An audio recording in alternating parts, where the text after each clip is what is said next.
Cyber threat intelligence, what's in a name? There is, in my view, a bit of utility in breaking down cyber threat and intelligence and having a quick look about what we're talking about in regards to each of these words.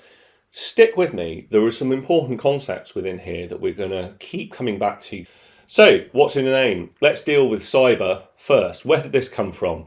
It actually would appear to have come from this book, a science fiction dystopian cyberpunk work. It's a brilliant book actually by a guy called William Gibson, and the book's called Burning Chrome. That's the book where he invented this term cyberspace.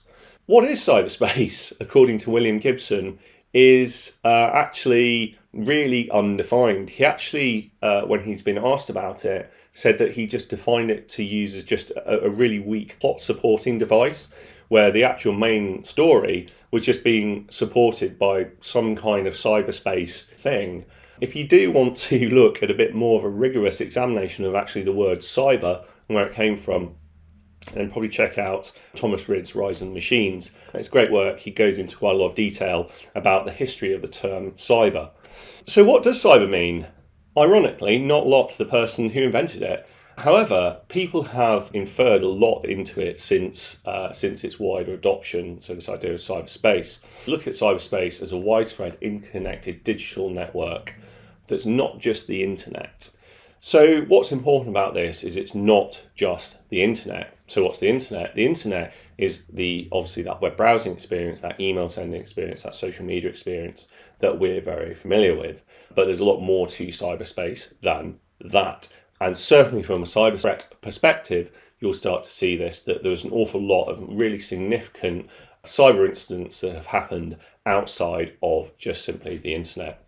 In my opinion, probably the largest one is the Stuxnet attack on the Iranian nuclear program. Funnily enough, people don't connect up nuclear research programs to the internet, but that's still a digital space. It's separate from the internet, but still malicious activity that was incredibly impactful for our discipline happened within that space. That's just an example.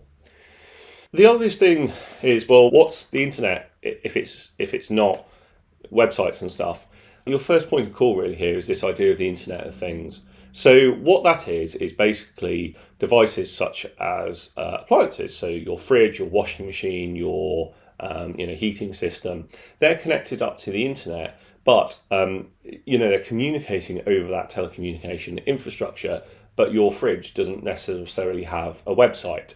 It can receive data via the internet, but it doesn't have that sort of classic sort of website of the web browsing experience that we know. So Internet of Things, IoT, is probably the place to sort of start looking at that. One of the more novel aspects that I've seen cyberspace called is this idea of a cognitive space. So the first agency that I saw really sort of talking about this in any great detail was the United States Air Force. There were other people talking about it, but in my view, they really elaborated what they mean by this idea of cognitive space. And they literally mean the human kind of brain and the human approach to problem solving and how technology has influenced that. So you may say that's totally ridiculous, but stick with it. If you think about your daily job, can you think of any day in work where you wouldn't have access to the computer and the internet? I bet you can't. However, I entered the workplace where there were still offices out there where everybody did not have a computer.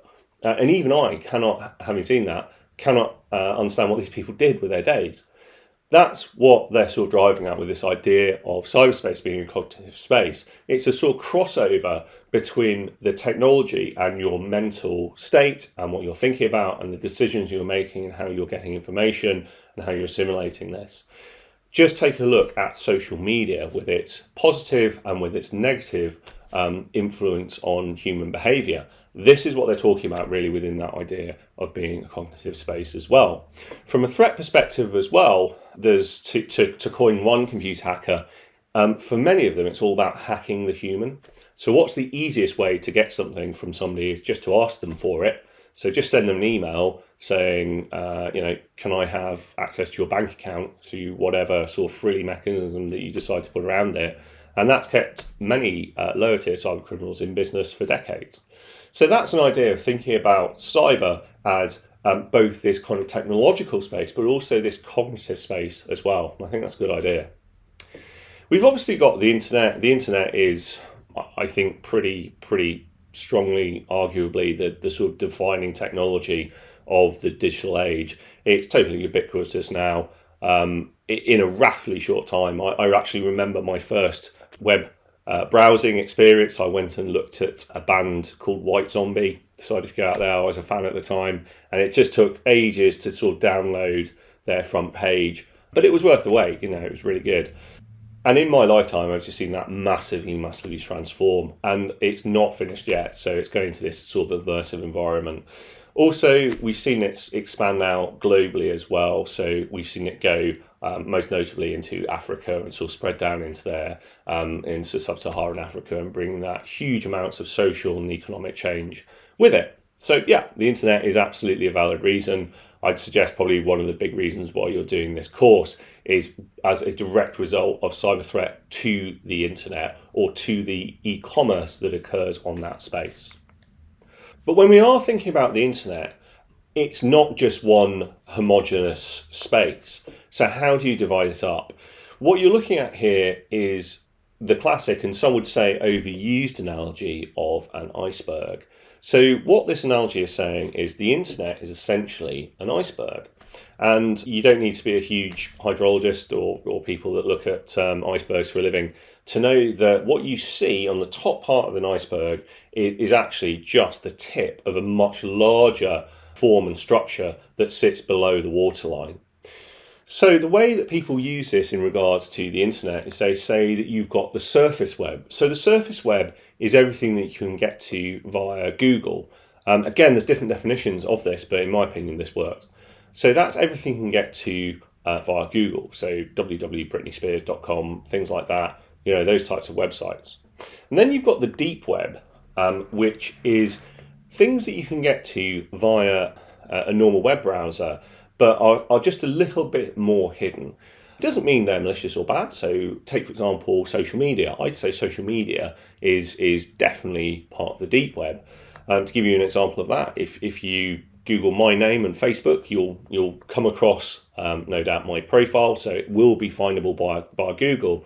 However, Google won't be able to get inside that profile and have a look in great detail of what's inside that profile. So again, that's just slightly more kind of obscured. Well, at the top part it is. Once you start going down into the deep web, it starts to become more and more sort of esoteric and deliberately hidden, until in the end you get to this idea of the dark web. In my view, a huge amount's been written about the dark web that's just utter rubbish. The idea of where it came from, what it is, what it's meant to be doing, and the potential harm that it can actually create.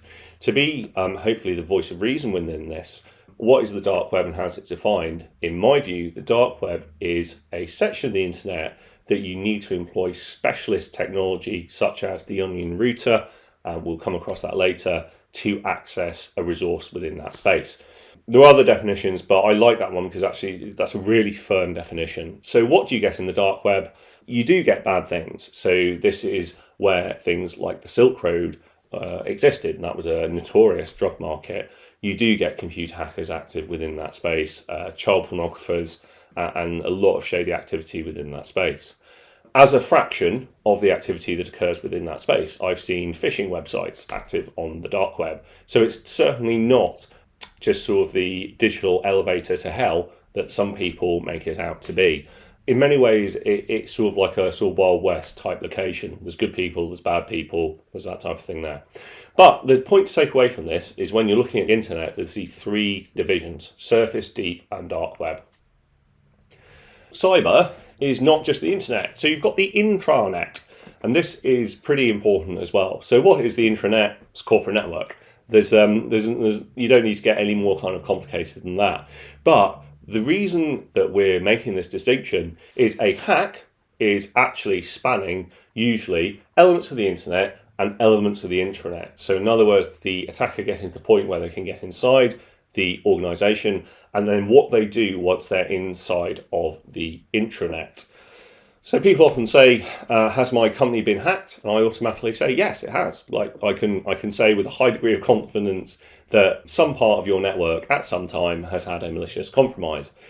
But the more in-depth question and the more insightful question is, what has been the impact of that? Has that just been one computer that's had some kind of low-level malware sitting on it, or has it been a total compromise of your network? The two are totally different, and that's one of the things that we need to start understanding and adding to the conversation. Let's look at threat. So we've spoken a little bit about this already, this idea of the attacker and defender, but I just want to dig into this in a little bit more detail and particularly put it into the perspective of cyber and what we were talking about before. So again, there's a million different definitions of the threat. A lot of them, in my view, are overcomplicated. And what I will put forward as a definition is a personal thing with the ability to inflict damage onto or upon a victim. That's pretty simple, but I think if you just stop people in the street, they'd recognise what you were talking about. You could produce something more complicated off the back end of it, but as a baseline starting point, we'll go with that. A big thing is this sort of relationship that we're seeing here. So we've got a hacker, and they're using cyberspace, and they're using those different elements of cyberspace that we've just spoken about. So it could be the internet, affecting the intranet. They could be just looking at purely the cognitive space using tactics such as social engineering, or they could be using Internet of Things or a million other different things of what they're doing. But underneath the all is they're using that medium. If they weren't using that medium, yes, they'd still be a threat, but they wouldn't really fall within our remit anymore, would they? They'd be some other different kind of threat. They'd just be a robber or something. So we've got the hacker, they're using this medium and they're doing something onto that victim, and you've got this kind of concept of consent.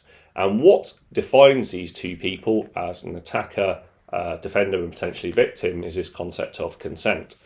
In other words, there is no consent. The victim is saying, actually, I don't want you doing that to me. And that, in my view, is a very simple way of framing the threat. Finally, intelligence. Intelligence is absolutely the most amorphous of these three words. Having worked in public sector intelligence circles, I can tell you people have debated for days on end the actual definition of what intelligence is, and in my view, not really got that much further forward.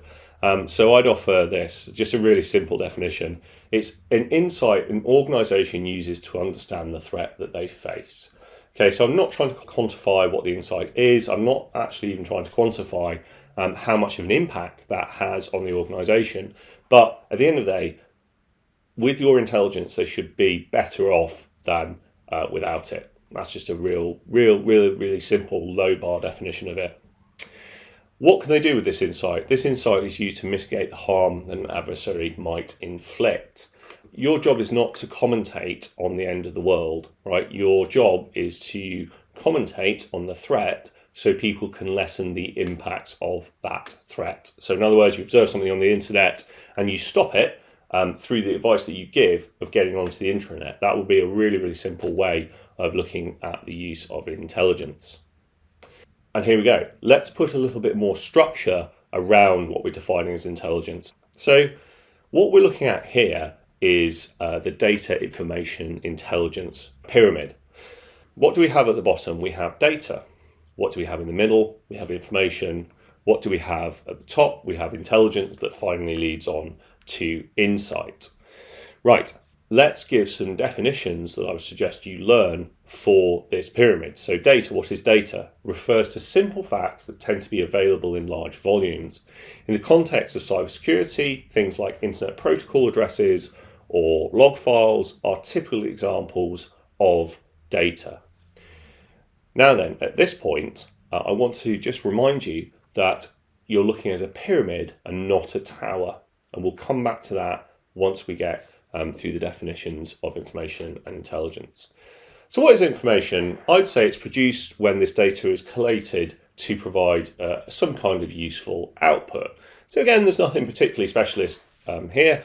You create a big Excel file of IP addresses. You create a section where you're collecting log files. You collate a section of useful reports that you think. What you're doing now is you're taking data and you're just combining it together to produce what I think of as a raft of information. And then finally, you get to the intelligence. Intelligence comes from the processing and analysis of your information and be used to inform decision makers. So this is the end of the production line. So there's a couple of things to take away from this. One, your job is not to be a data threat analyst, okay? That's not what you're sort of producing. You're not just funneling data and information at your decision maker. You're meant to be producing intelligence. This brings me back to what I was talking about how this is a pyramid and not a tower. So you take a lot of data and then it funnels down into a small amount of information, and then you do something else and it funnels down into an even smaller amount of intelligence. That's really, really important at this point.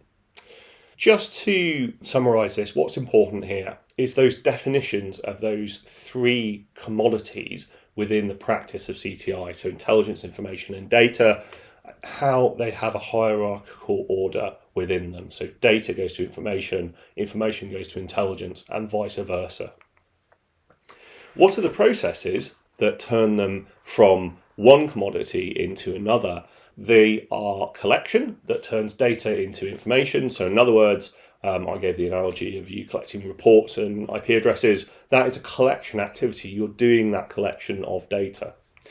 And then my favourite section of the whole thing is analysis. Analysis turns information into intelligence.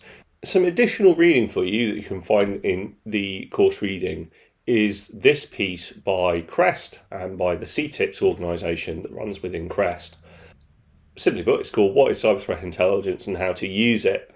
And it's a short document. If you have a look through, sure enough, you see this graphic where instead of a pyramid, they've got a funnel. At the top, they've got data. In the middle, they've got information. And at the bottom, they've got intelligence. But there you go. You've got the collection, processing, and analysis phases within there.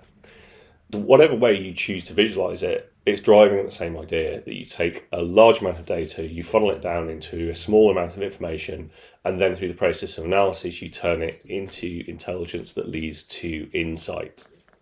And that's a critical first point within this course. So what is cyber threat intelligence? There's been a lot of sort of talk about this thus far. You can find a huge amount of discussion about this on the open internet.